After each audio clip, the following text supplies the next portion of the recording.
Hello, this is Gene Monterestelli, the editor of tappingqa.com, and this here is actually a short video in lieu of podcast episode 531.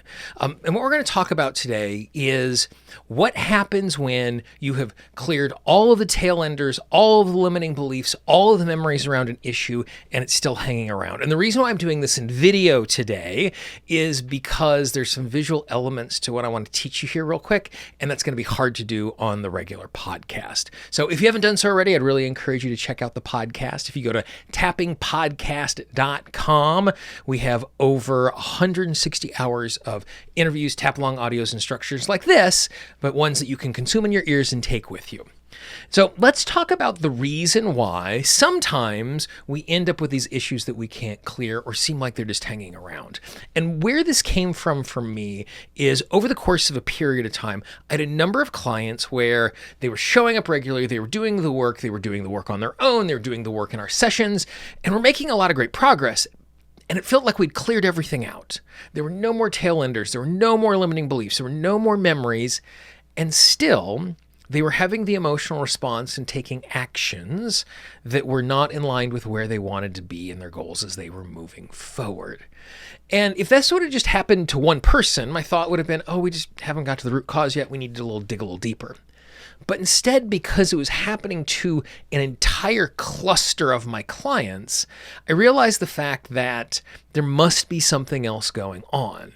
And this is what I discovered. So let's just do a quick little drawing for you. So this is the way that we navigate the world. What happens is there is stimulus in the world. That stimulus leads to a thought, and that thought leads to a response. So there's always a thought that exists. And this is because we are constantly interpreting the world. I'm not just taking things on face value. Like, for example, when someone is saying something that is sarcastic, they're saying one thing with their words, but we're not taking that at face value, but instead we're reading the tone of their voice. It's like, yeah, I'm really glad to be here first thing this morning, where it's easy to tell if someone is excited to be here first thing in the morning, or if they're like, oh, I'm really glad to be here. And there's sarcasm in their tone. And so what happens is we are constantly thinking, which is an interpretation of the world. And we're bringing all of our experience to bear to that, which then creates our response. Somebody walks into the room. My thought is, oh my gosh, the last time we were talking together, they were constantly belittling and undermining. So my response is immediately to be emotionally on guard before I start the conversation. Now, one of the things that happens inside of us is we create habits. But the reason we create habits is to save energy. Our 7 or 8 pounds of brain uses anywhere between 20 and 35% of our energy on any given day because thinking is really hard and thinking takes a lot of energy. Habits, on the other hand, don't take very much energy at all. And so that's the reason why we create habits, is so it becomes this energy saving device. You know, the patterns and the habits we create about the world. So I get into a rental car. I don't think about, well, which pedal is gas and which pedal is the brake and where is the steering wheel? Because I've experience with that, I just immediately know and I don't have to think about it. When I get dressed in the morning, I'm not thinking about my pants. I'm not thinking about the buttons on my shirt. I'm habitually able to do those things, thus saving energy. Now, where that becomes interesting and transformational work is we don't just create habits about the way that we do things. We create habits about the way we respond. You know, for example, if I listen to a Genesis song from 1987, all of a sudden there's this deep emotional response in the middle of my chest. And I'm not thinking, oh, 1987, I was 13 years old. This is how hard 13 was. Therefore, these emotions show up. Instead, because I'm being put immediately into that place, my emotional response, which is a habit to that point in my life, is the overwhelm and fear and all of that cocktails of emotions that you feel as an adolescent. So what we end up doing is we end up creating a habit that goes directly from stimulus to our response. because it's trying to save energy because it's not thinking. So what do we do when we are tapping? When we are tapping, we are going in and we're finding past memories and limiting beliefs and worldviews that have been given to us. And in the tapping that we're doing, what we end up doing is we end up dealing with the thoughts that are in between.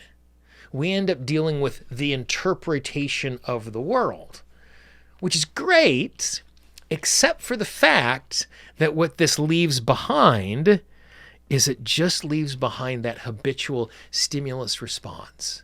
So even though we are no longer tied to the beliefs that created the stimulus response, there is still the habit. And so that's the reason why for some things, after you've cleared the memories, cleared the tail enders, cleared all the limiting beliefs, you're still acting in the exact same way.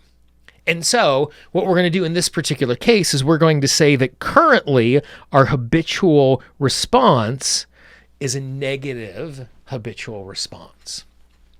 Now, what we want to do is we want to change this. This is the reason why we were tapping. We want to change this into a positive response instead.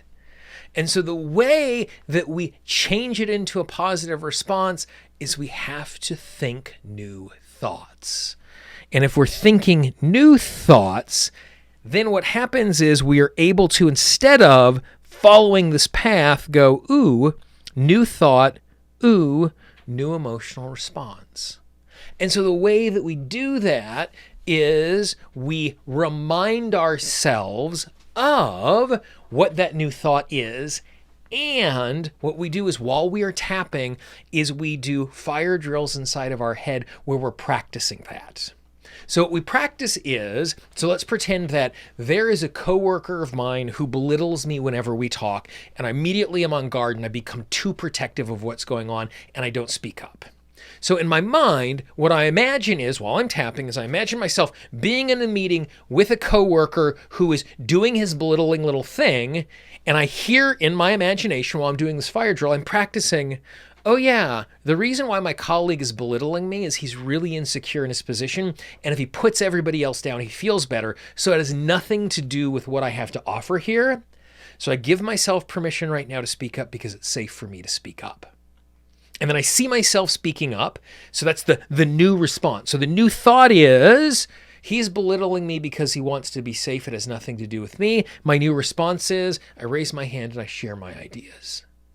And as I practice this fire drill over and over again in my head, as I'm in the situation and I'm more likely to access this, because when we practice something ahead of time, we're more likely to do it in the moment. What we're doing is we're getting in new reps of thinking in a new way.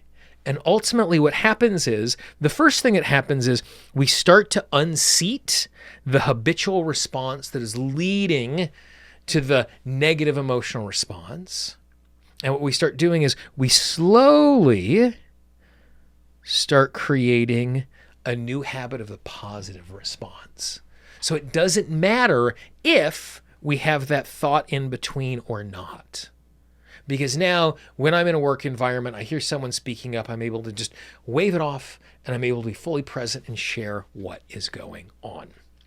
So that is one of the reasons why we can find ourselves super stuck, even though we've tapped on everything. So if you find yourself in a situation where you think you've dealt with all of the root causes that are causing you to think and feel and act in a particular way, consider that your response, whatever it is, having an emotional response, reaching for the bag of cookies, whatever that habit is you're trying to change, recognize it as a habit, and then approach it in a way that now that we've cleared the tail enders and everything in the subconscious mind, we now have free space to create a new habit, which leads us to a positive response, the one that we want to live inside of each moment. So give that a try. If you have any questions, you can drop comments down below the video. You can always email me at support@tappingqna.com. I get those particular things. If, as we've navigated our way through this particular thing, this is something that you really enjoyed, do me a favor, please pass it along to a friend. The most common way someone finds a new piece of content is the recommendation of a friend. We always joke about the fact that Our marketing budget is your word of mouth. And even if you send this to someone and they don't watch the video, the simple fact you've sent someone an email today saying, hey, I'm thinking of you. I hope your day is a little bit better. This is actually going to make their day a little bit better. If you haven't done so already, also click that little red button down in the lower corner right here so you can subscribe to the YouTube channel. So when we put together new videos like this, you're notified right away. Make sure you turn on those notifications. And if you haven't done so already, please, please, please subscribe to the Tapping Q&A podcast. We do information just like this, but in audio format. We interview amazing transformational professionals from all over the world. We do tap-alongs. It's absolutely free. Everywhere you find audio, just search Tapping Q&A, click follow, click subscribe, whatever it is, in Amazon Music, Audible, Spotify, Pandora, Google Podcasts, Apple Podcasts, wherever it is, click follow, click subscribe, and turn on the notifications. So each time a new episode comes out, you're notified right away. For Tapping Q&A, I've been Gene Montrestelli. I hope you have a great day, and I will talk to you real soon. Bye-bye.